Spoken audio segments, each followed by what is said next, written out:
क्या कोई इंसान सिर्फ एक पावर प्लग पर जिंदा रह सकता है? हरीश राणा पिछले 13 सालों में एक इंसान कम और मशीन का हिस्सा जरा थे। उनके फेफड़े वेंटिलेटर से चलते थे, पेट एक नली से भरता था। वे 13 साल से चादर के नीचे किसी ठंडे पत्थर की तरह बेजान पड़े रहे। साइंस ने उन्हें मरने नहीं दिया, लेकिन कुदरत उन्हें जीने का मौका नहीं दे रही थी। और इसी खींचतान के बीच एक जान के लिए सुप्रीम कोर्ट का फैसला किसी मिरेकल से कम नहीं रहा। एक ऐसा मिरेकल जो जिंदगी देने का नहीं बल्कि मौत का तोहफा लेकर आया। यह लड़ाई ह्यूमैनिटी और साइंस की थी, और इस लंबी जंग में आखिरकार जीत जो है वो करुणा की होती है। लेकिन सवाल यहां खड़ा होता है, क्या वाकई हम हरीश को इतने सालों से जिंदा रख रहे थे, या हम केवल उनकी मौत को जबरदस्ती रोक रहे थे? हरीश राणा की यह कहानी सिर्फ एक हादसे की बात नहीं है, यह उस रूह की पुकार है जो बरसों से मशीनों की बीप बीप के बीच अपनी आजादी को मांग रही थी। 2013 में हॉस्टल की चौथी मंजिल से गिरना हरीश के लिए सिर्फ एक एक्सीडेंट नहीं था, यह तो वक्त के थम जाने जैसा था जिसने उनके मां बाप को जीते जी नर्क दिखा दिया। और अब सुप्रीम कोर्ट का ऐतिहासिक फैसला उसी खामोश दर्द का अंत है। कोर्ट ने right to die with dignity यानी सम्मान के साथ मरने के हक को मानकर एक मां बाप की ममता को उनकी बेबसी से आजाद कर दिया। यह फैसला हमें सिखाता है कि कभी कभी मुट्ठी खोलकर अपनों को विदा कर देना ही सबसे बड़ा लव यू और सबसे बड़ा इंसाफ होता है। और यही हरीश राणा के साथ। नमस्कार, मैं हूं शुभांकर। न्यूज बुक में आपका स्वागत है। आज कहानी हरीश राणा और उनको मिलने वाली सेल्फ मौत की। हरीश राणा के साथ क्या हादसा हुआ था जिसने दुनिया उजाड़ी? देखिए, हरीश राणा का जीवन भी किसी आम लड़के की तरह था। दिल्ली के छोटे से परिवार के हरीश चंडीगढ़ की पंजाब यूनिवर्सिटी में बीटेक की पढ़ाई कर रहे थे। मां बाप को लगा कि बेटा इंजीनियर बनकर बुढ़ापे की लाठी बनेगा, लेकिन साल 2013 की उस एक शाम ने सब कुछ खत्म कर दिया। हॉस्टल की चौथी मंजिल से गिरकर हरीश के सिर में ऐसी चोट लगी कि पूरा शरीर लकवाग्रस्त हो गया। डॉक्टर्स ने इसे क्वाड्रीप्लेगिया कहा, जिसका मतलब था कि उनके पास दिमाग तो था लेकिन शरीर पत्थर बन चुका था। वो कोमा में चले गए और तब से उनकी दुनिया बस एक बिस्तर और वेंटिलेटर की पाइपों के बीच सिमट गई। उनका परिवार जो उनकी कामयाबी के जश्न की तैयारियां कर रहा था, वो अस्पतालों के सफेद गलियारों में खो गया।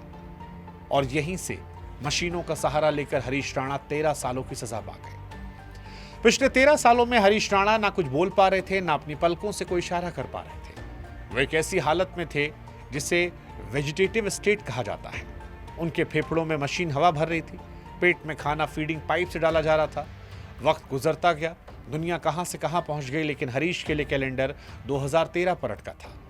लंबे समय तक एक ही करवट लेटे रहने से उनके शरीर पर गहरे जख्म हो गए थे, जिसमें मांस तक गलने लगा था।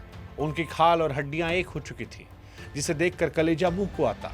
माँ बाप ने पूरी लाइफ की सेविंग्स को बच्चे को बचाने में लगा दिया, लेकिन आखिर में जब मेडिकल साइंस ने हाथ खड़े कर लिए कि हरीश आंखें नहीं खोल पाएगा, तब परिवार के सामने सिर्फ एक सवाल था, क्या इस तड़प को खींचना ही प्यार है, या खुली मुट्ठी कर उसे जाने देना प्यार है? हरीश राणा के केस में सुप्रीम कोर्ट ने शेक्सपियर की बात की। दरअसल जब यह मामला देश की सर्वोच्च अदालत में पहुंचा तो जस्टिस जेबी पादरीवाला और जस्टिस केवी विश्वनाथन ने सिर्फ एक कानूनी केस के तौर पर नहीं माना, मानवीय दुख माना।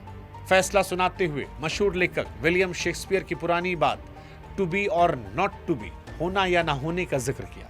कोर्ट ने कहा, हर इंसान को जीने का हक है, लेकिन उसे मशीनों के सहारे नरक जैसी पीड़ा में रखना डिग्निटी के खिलाफ है। अदालत ने माना कि जब ठीक होने की कोई उम्मीद ना हो तो डॉक्टर का काम सिर्फ जान बचाना नहीं बल्कि मरीज को सम्मान के साथ विदा करना भी होता है। जजों ने साफ किया कि जब विज्ञान हार जाता है तब कानून को करुणा का रास्ता अपनाना पड़ता है ताकि रूह को शांति मिल सके। अब यहां पर सवाल इच्छा मृत्यु का है, क्योंकि भारत में पहली बार इच्छा मृत्यु दी गई है, और यहीं पर खेल है एक्टिव बनाम पैसिव इच्छा मृत्यु का, जिसके लेकर कानून में फर्क है। दरअसल भारत में इच्छा मृत्यु का नाम सुन के लोग डर जाते हैं, लेकिन समझना आसान है। एक्टिव इच्छा मृत्यु में डॉक्टर मरीज को जानबूझकर इंजेक्शन या दवा देकर मारते हैं, जो भारत में कत्ल जैसा अपराध है। लेकिन हरीश की कहानी जो है वो पैसिव इच्छा मृत्यु वाली है। इसका मतलब है कि मरीज को जबरदस्ती जिंदा रखने वाली मशीनें, वेंटिलेटर और दवाइयां धीरे धीरे हटा ली जाए। इसमें डॉक्टर खुद कुछ नहीं करते, बस कुदरत को अपना काम करने देते हैं। इससे मौत प्राकृतिक तरीके से होती है और मरीज मशीनों की कैद से आजाद हो जाता है। ये फैसला बताता है कि कुदरत के चक्र को मशीनों से दबाना हमेशा सही नहीं होता। लेकिन सवाल यह कि ममता और मजबूरी के बीच हरीश राणा के माँ बाप ने क्या झेला। देखिए, किसी भी माँ बाप के लिए कहना कि मेरे बेटे की मशीन हटा दो दुनिया का सबसे बड़ा फैसला है। निर्मला और अशोक राणा ने 13 साल तक अपने बेटे की सेवा की, उसके घावों को धोया, उसकी एक एक सांस के लिए अस्पतालों के चक्कर काटे, पर आखिर में हिम्मत टूट गई।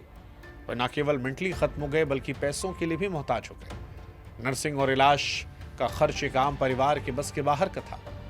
उसके लिए हर गुजरता दिन एक नई आर्थिक मानसिक चोट लेकर आया। सुप्रीम कोर्ट ने उनकी इस बेबसी को समझा और कहा, एक लाचार परिवार को इस तरह के कभी न खत्म होने वाले फाइनेंशियल और इमोशनल बोझ में दबाना गलत है।